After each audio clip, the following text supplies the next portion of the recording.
चलिए आज सुनते हैं गड़बड़।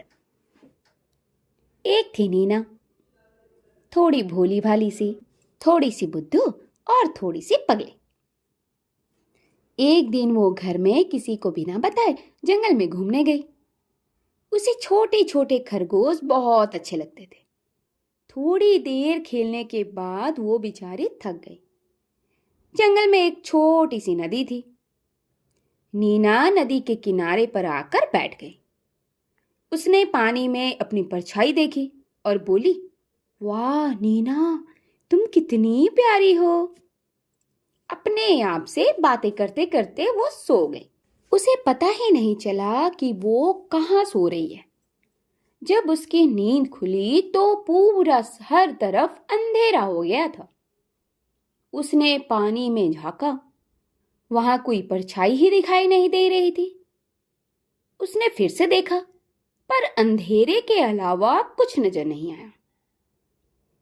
बेचारी घबरा कर बोली, अरे मेरी परछाई पानी में दिखाई नहीं दे रही है। इसका मतलब क्या हुआ? मैं यहां हूं भी या नहीं? उसने सोचा कि वो घर जाकर पता करेगी।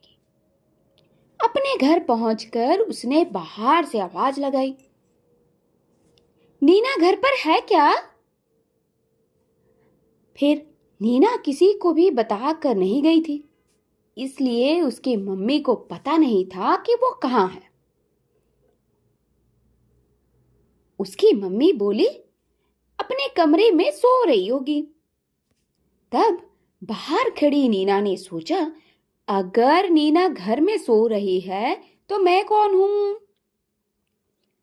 इसका मतलब है मैं नीना नहीं हूं। हे भगवान, कौन हूं मैं?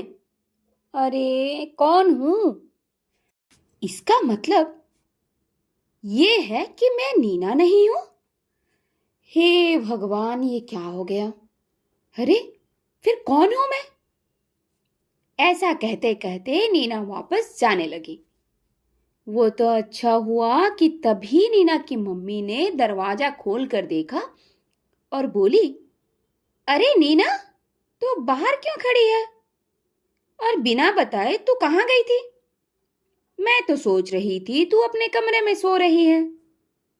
नीना ने देखा माँ उसे पहचान कर अपने पास बुला रही है। उफ, तब उसके जान में जान आ गई। अगर माँ बाहर ना आती तो क्या होता? नीना को कौन बताता कि वो कौन है? हो जाती ना गड़बड़।